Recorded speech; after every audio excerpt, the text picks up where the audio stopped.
नमस्कार, हिंदी खबर देख रहे हैं आप और आपके साथ मैं हूं मोनिका सिंह। कर्नाटक में पिछले एक महीने में 20 से ज्यादा लोगों की दिल का दौरा पड़ने से मौत हो गई। इसके लिए कर्नाटक की सरकार ने कोरोना वैक्सीन को जिम्मेदार ठहराया है, जिसके चलते कोरोना वैक्सीन को लेकर सोशल मीडिया पर बहस सी छिड़ गई थी। लेकिन आज देश के स्वास्थ्य मंत्रालय ने साफ कह दिया है कि आईसीएमआर और एम्स की रिसर्च में यह स्पष्ट हो गया है कि कोरोना वैक्सीन और कर्नाटक में हो रही अचानक मौतों का आपस में कोई संबंध नहीं है। यानी कोविड वैक्सीन का हार्ट अटैक से कोई रिलेशन नहीं है। यह भी बताते चले कि रिसर्च कोरोना काल के बाद अचानक हुई मौतों को लेकर की गई थी।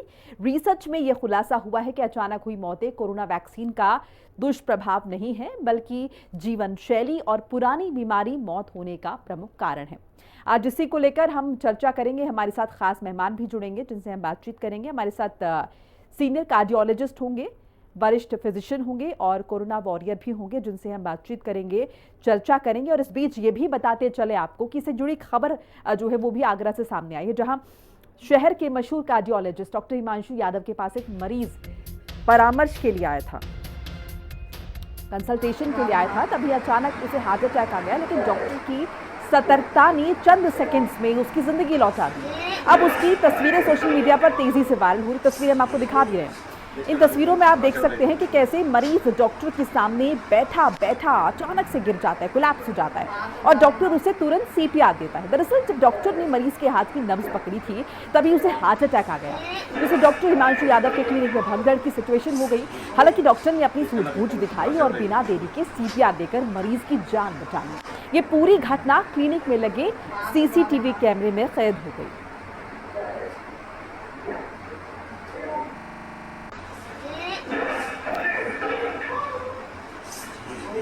और देखिए, इस तरह के अगर हम देखें तो लगातार केसेस सामने आ रहे हैं। रीसेंट में शैफाली जरीवाला का भी आपने केस देखा है। इन सबके बीच हिंदी खबर के कुछ सवाल हैं। एक जिला 40 दिन और 21 हार्ट अटैक, आखिर कैसे? 40 दिनों में 21 दिलों की धड़कनें कैसे रुक गई हैं? वजह क्या है? युवाओं की अचानक मौतें क्यों हो रही हैं? क्या कोरोना वैक्सीन हार्ट अटैक की वजह है, जैसा कि कहा जा रहा है? वैक्सीन नहीं है वजह, तो ये आंकड़े अचानक एकाएक क्यों बढ़ रहे हैं? क्या खान पान, खराब लाइफस्टाइल हार्ट अटैक की वजह है? तो ये वो तमाम सवाल हैं जिनके जवाब हम सभी चाहते हैं, क्योंकि एक वक्त था जब हार्ट अटैक एक उम्र के बाद लोगों को आते थे, लेकिन अब इसके अगर हम देखें लिमिटेशन जो है, इसकी जो एज ग्रुप है वो कहीं ना कहीं अब अलग हो गई है, क्योंकि अब यंग एज में भी हार्ट अटैक आ रहे हैं। कभी कोई जिमिंग करते हुए अचानक से हार्ट अटैक का शिकार हो जाता है, कभी कोई सोते हुए कार्डियक अरेस्ट किसी को आ जाता है, चलते हुए आ जाता है। तस्वीर आपको दिखाई आगरा में किस तरह से डॉक्टर के पास एक बंदा कंसल्टेंसी के लिए पहुंचा है और वहीं पर जो है उसे अटैक आ जाता है। देखिए, 40 दिन 21 लोगों की मौत और 19 से 25 साल की उम्र है 5 लोग। तो कैसे ये हो रहा है? क्या इसकी वजह है? 40 दिन में 21 लोगों की मौत हुई है। 25 से 45 साल की उम्र जो है इन लोगों की ये 8 लोग बताए जा रहे हैं जो कि कार्डियक अरेस्ट का शिकार हुए हैं। 40 दिन में 21 लोगों की मौत, 45 साल से कम जो है, और 62% लोग ऐसे बताए जा रहे हैं। यानी कि अगर हम सालों के हिसाब से देखें, 2 साल में 507 हार्ट अटैक आए हैं, 190 लोगों को अपनी जान गंवानी पड़ी है। इसके अलावा एक और आंकड़ा शेयर कर लें, 30 जून 2025 3 की मौत हुई है और ये भी कहीं ना कहीं तमाम तरह के सवाल जो है इसकी वजह से खड़े हो रहे हैं। इन सबके बीच हमारे साथ खास मेहमान जुड़ चुके हैं। मैं तारुफ करा देती हूँ। हमारे साथ डॉक्टर वसंत पटेल हैं जो कि वरिष्ठ फिजिशियन हैं, और हमारे साथ डॉक्टर स्मृति सिंह हैं जो कि वरिष्ठ फिजिशियन है। आप दोनों का बहुत बहुत स्वागत है हिंदी खबर में। डॉक्टर पटेल, आपसे शुरुआत कर लेते हैं। क्या बड़ा रीजन आप मान रहे हैं जिस तरह से लगातार हम देख रहे हैं हर दूसरे दिन किसी ना किसी की कार्डियक अरेस्ट की वजह से मौत हो जाती है? पर्टिकुलरली जो कोविड काल के बाद के समय की बात करते हैं तो लोगों में इतनी अवेयरनेस भी आई है। दूसरी चीज, सोशल मीडिया इतना पावरफुल हो गया है कि छोटे से छोटा इवेंट्स भी सोशल मीडिया में तुरंत आ जाता है। हाँ। तीसरी बात कि जो क्रिकेटर्स है, जो बॉडी बिल्डर्स है, जो प्लेयर्स है, जो जिमर्स है, वो ये जो लोग यंग एज में इन लोगों को हार्ट अटैक आने की वजह 2-3 है कि यंग एज में कभी भी हार्ट इश्यू होता है तो उसके अंदर कोलेट्रल सर्कुलेशन डेवलप नहीं हुआ होता है। तो बिलो 40 की एज में हार्ट अटैक किसी को आया तो वो एकदम severe kind of heart attack होगा, जिसमें कोई भी मरीज की बचने की उम्मीद ना के बराबर रह जाती है।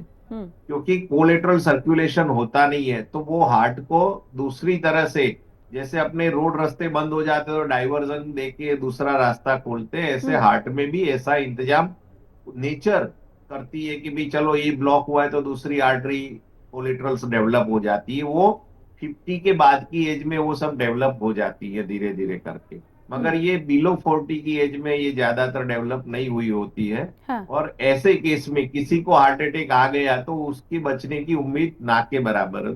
दूसरी बात यह है हम्म। कि यंग एज में लोग ऐसा एक्सेप्ट नहीं करते कि भी उनको कोई ऐसा हार्ट का बीमारी हो सकता है। हम्म। जो रेगुलरली जिम करता है, रेगुलरली रनिंग करता है, क्रिकेट खेलता है, कोई भी जो खिलाड़ी है, राइट। उन लोगों को दिमाग में एक चीज ऐसी होती है कि भाई मैं तो इतना करता हूं, मेरे को हार्ट अटैक नहीं आ सकता। हम्म। और उसकी फैमिली हिस्ट्री भी उनके पास नहीं होती है कि भी फैमिली में किसी को ये कोई दिक्कत है नहीं। तो हम्म। ऐसे लोग ओवर कॉन्फिडेंस में कभी ज्यादा इसके शिकार हो जाते हैं। हम्म। ठीक है डॉक्टर स्मृति, क्योंकि सवाल यही जैसे डॉक्टर साहब ने जिक्र किया। अब अगर हम सेलिब्रिटीज का जिक्र कर लेते हैं, जैसे कि अभी रिसेंट का जो केस हुआ है शेफाली जरीवाला का, तो हाई प्रोफाइल केस है। अब क्योंकि लोग बाहर से देखते हैं आप इतने फिट लग रहे हैं, आप एक्सरसाइज कर रहे हैं, आप खाना बहुत चूज करके खा रहे हैं, हर चीज़ का आप ख्याल रख रहे हैं, और उसके बाद भी अगर इस तरह की स्थिति होती है तो फिर प्रश्न ये उठता है कि इसका मतलब तो ख्याल ना ही रखें अपना, फिर तो जो मन में आए वो करें। क्योंकि अगर इतना ख्याल रखने के बाद, इतना लाइफस्टाइल मेंटेन करने के बाद भी अगर यही सब होना है तो। एक्चुअली आजकल फिटनेस की परिभाषा ही बदल गई है। लोग इस वक्त फिटनेस का मतलब अपनी जो बाहर की बॉडी दिखती है कि आप हम्म। कितने आपकी मसल्स बन गए हैं, आप टोन्ड अप हैं। हम्म। फिटनेस मींस कि आपका जो प्रॉपर आप जितनी भी एक्टिविटी करें आपको वीकनेस नहीं होनी चाहिए। हम्म।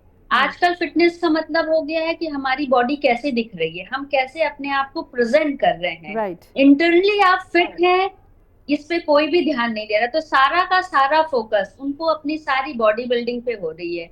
उसकी वजह से ये बहुत सारे न्यूट्रिशन सप्लीमेंट लेते हैं हम्म। आजकल। वर्कआउट करने के लिए प्री वर्कआउट मील कर लेते हैं। उसका हम्म। रीजन ये है कि आपको जब वर्कआउट करना होता है तो आपकी कार्डियक एक्टिविटी को बढ़ाने के लिए पहले थोड़े से कार्डियक एक्सरसाइज करने होते हैं। हम्म। वो टाइम पीरियड थोड़ा लंबा होता है, उसको कट शॉर्ट करने के लिए आजकल प्री वर्कआउट मील आते हैं, जिसकी वजह से थोड़ा सा आपकी हार्ट बीट बढ़ जाती, फिर आप वेट ट्रेनिंग करते हैं। हम्म। तो सारा का सारा जो ध्यान है वो बेसिकली हमारी जो हम बाहर से कैसे दिखते हैं उस पे हो गया है। हम्म। बैलेंस डाइट भी जो वो ले रहे हैं उनका सारा का सारा है कि हमारा हम इतनी ही किलो कैलोरी ले, उससे हम्म। ज्यादा उनपे उनका सारा ध्यान इस पे है कि हमारा हमने कितनी कैलोरीज हमारी बर्न किया और हम इतनी कैलोरीज भी लें कि हमारा फिगर मेंटेन रहे और हमारा राइट। वेट लॉस रहे। राइट। वो ये सबसे बड़ी प्रॉब्लम आजकल का जो बैलेंस डाइट है, बेसिकली हम लोग बैलेंस डाइट खत्म होती जा रही है। सारा का सारा फोकस हम अपनी बॉडी बिल्डिंग पे ही आ गया है। डॉक्टर स्मृति, इसमें एक बहुत इंटरेस्टिंग मेरी क्यूरोसिटी भी है और बहुत लोग सुनना भी चाह रहे होंगे जो हमें इस वक्त देख रहे हैं, कि क्या ये जो प्री वर्कआउट्स होते हैं ये सेफ नहीं होते? क्या इनका इंटेक हमें नहीं करना चाहिए? बिल्कुल नहीं करना चाहिए।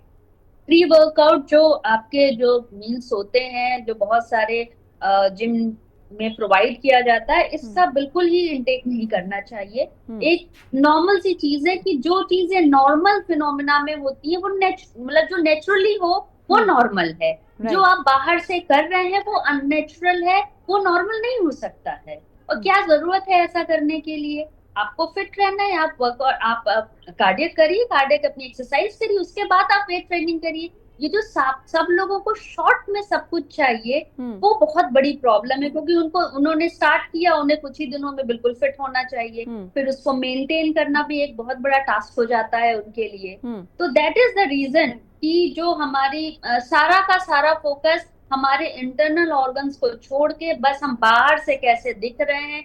फिटनेस मीन्स कि हम बाहर से कैसे दिख रहे हैं। राइट। और जैसे कि डॉक्टर साहब ने भी बताया कि जो प्लेयर्स होते हैं वो अपने आप को कि मैं इतनी एक्सरसाइज करता हूँ, उनमें भी एक्सेस हो गया है। मैंने देखा है कि कुछ लोग किसी चीज को बहुत ही एक्सेस मात्रा में कर रहे हैं। एक्सरसाइज एक लिमिट है कि आपको इतने वर्कआउट इतना करना चाहिए, इतना लोग उसको करने के लिए एक एक्सट्रीम पे चले जाते हैं। That is the problem. Right. Doctor Patel, एक और चीज है जिसे लेकर अब हालांकि स्वास्थ्य मंत्रालय की तरफ से कहा गया, लेकिन ये भी लगातार हम सोशल मीडिया पर देख रहे हैं कि जो कोरोना वैक्सीन के साइड इफेक्ट्स हैं, ये जिसकी वजह से लोगों को ज्यादा हार्ट अटैक आ रहे हैं।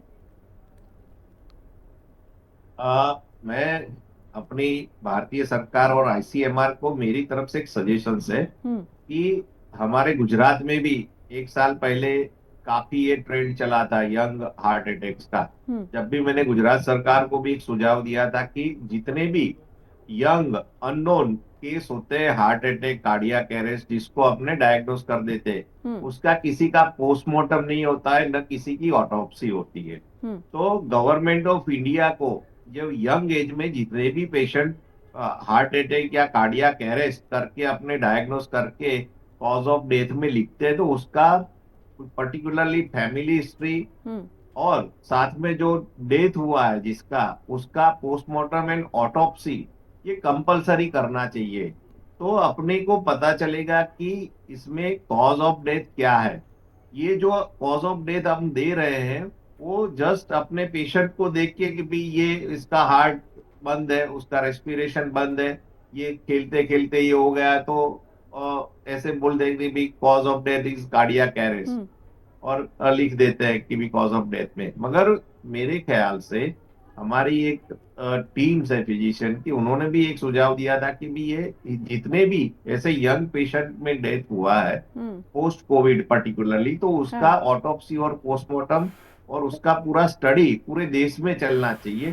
तो अपने को पता चलेगा कि भी रियल में ये कोई Covid related post long term complication है या नहीं, कोविड वैक्सीन रिलेटेड है या नहीं, वो सब कुछ अपने को वो जानकारी मिल सकती है। यार लाइफस्टाइल ही है ओनली, लाइफस्टाइल तो काफी सालों से लोगों की चेंज हुई ही है। लोगों का खाना पीना जंक फूड हो गया है, एक्सरसाइज, ये बॉडी बिल्डिंग कोरोना के बाद शुरू नहीं हुआ, तो बॉडी बिल्डिंग तो काफी सालों से चल रहा है। मगर हार्ट अटैक का जो रेट्स है यंगस्टर्स में वो पर्टिकुलरली बढ़ा है लास्ट 3 साल में।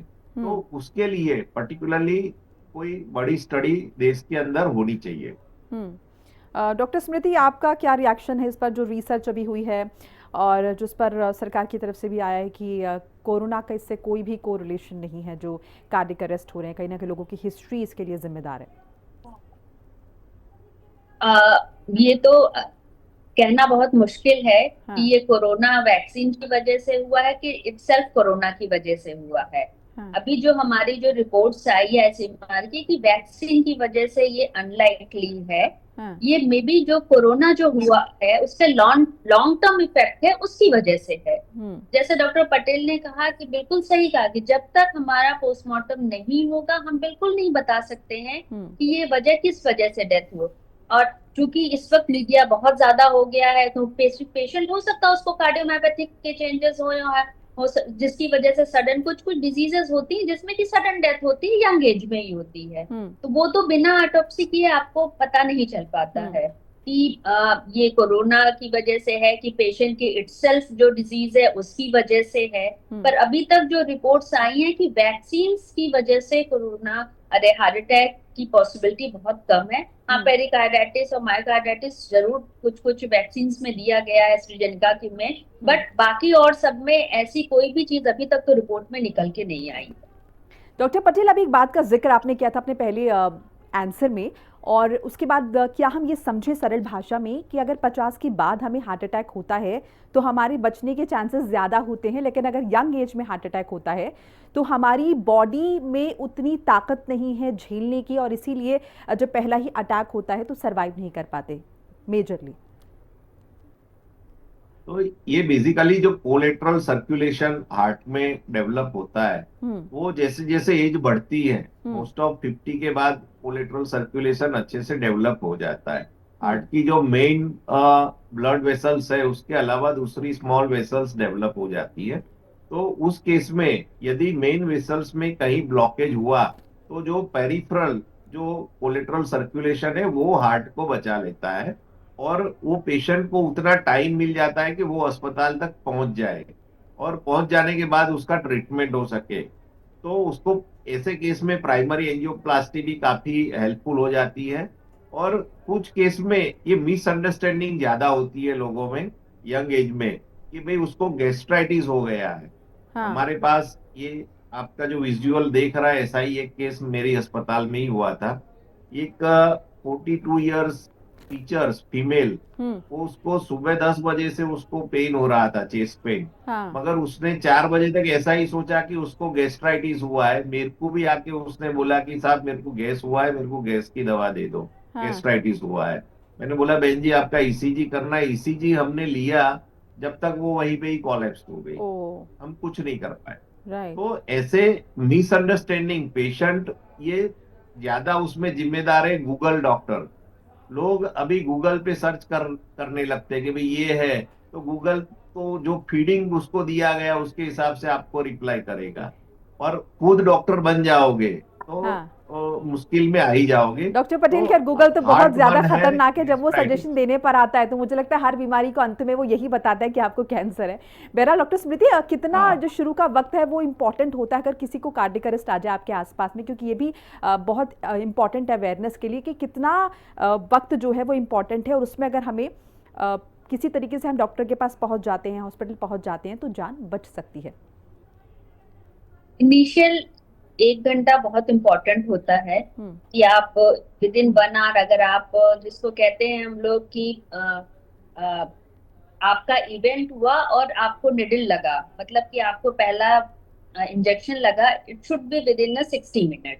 तो अगर आप 1 घंटे के अंदर पहुंच जाते हैं तो पॉसिबिलिटी है कि आपको बचाया जा सके। लेकिन जो ये उनमें होता है जिनमें कि कोलेट्रल आपके बने हुए रहते हैं, जिन लोग, या फिर पेशेंट को सिम्टम्स उसी वक्त ही आया हो। अगर पेशेंट को इनिशियली सिम्टम्स आ रहा हो और उसको अवॉइड करता रहा, तो वो ड्यूरेशन मायने नहीं रखता है। आपको सिम्टम आया विद इन 1 आवर, अगर आप हॉस्पिटल पहुंच जाते हैं, डायग्नोस हो जाता है, तो मरीज को बचाया जा सकता है।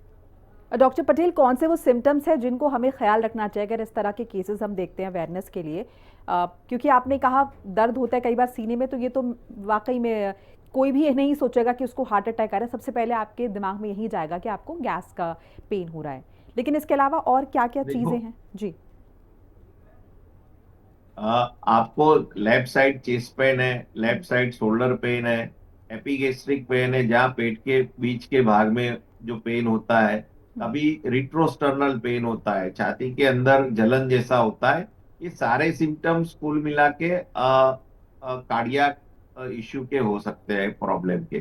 साथ में घबराहट हो, आपको पसीना हो, पर्सपिरेशन ज्यादा हो, कभी साथ में वॉमिटिंग हो, ऐसे कोई भी सिम्टम्स में ज्यादातर मरीज को ऐसा लगता है कि मेरे को गैस्ट्राइटिस हो गया है, एसिडिटी हो गया है, और गैस का इश्यू है। वो उसमें मिक्सअप हो जाता है उसका, और वो मिसगाइड हो जाता है और घर पे बैठे रहता है।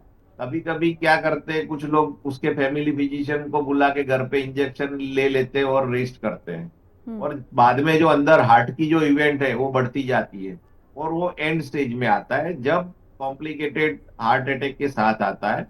तो ऐसे केस में उसको बचाना भी मुश्किल होता है। तो उससे अच्छा है कि आपको, किसी को भी ये सारे सिम्टम्स में कुछ भी लगता है, तो अच्छे फिजिशियन नियर बाय हो, उसको कंसल्ट करे, उसका कार्डियोग्राम निकलवा दे, और उसके जो डॉक्टर्स को लगता है तो उसके प्राइमरी जो हार्ट अटैक के लिए 2-3 टेस्ट है, ट्रोपोनिन और CPK-MB, वो सब करा सकते हैं, और उससे वो डिसीजन लेगा फिजिशियन की भी आपको क्या करना है।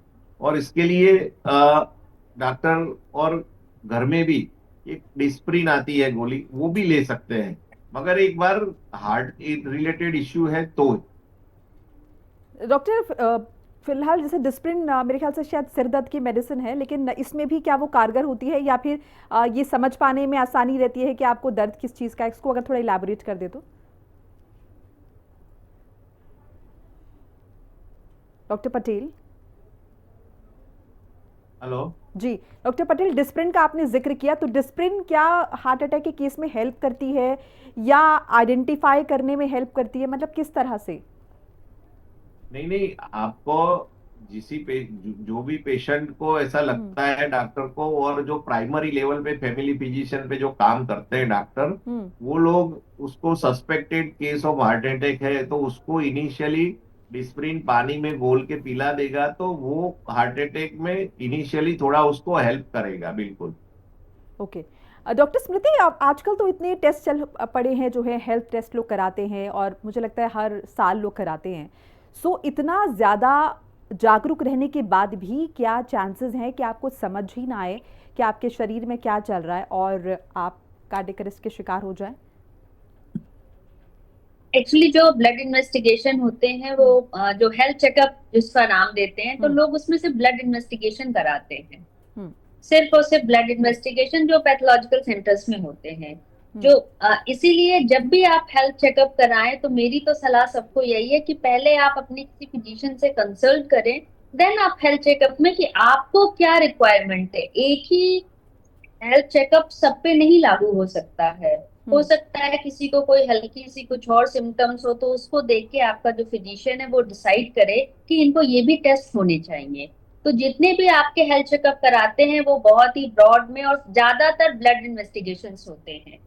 अगर ऐसे तो देखिए, अगर किसी को अगर हार्ट की प्रॉब्लम नहीं भी है तो उसको एक ईसीजी, इको, टीएमटी होना चाहिए। ये भी हेल्थ चेकअप का पार्ट है, लेकिन मोस्टली हेल्थ चेकअप में ये मिसिंग रहता है। अगर किसी को हेडेक हो रहा है तो उसके लिए उसके प्रॉपर इन्वेस्टिगेशन होना चाहिए। तो जो ये जो हेल्थ चेकअप का जो लोगों के मन में है कि जाकर हम हेल्थ चेकअप करा लिया है मैंने, सब कुछ ठीक है, तो जो हेल्थ चेकअप का फॉर्मेट है वही नहीं ठीक है।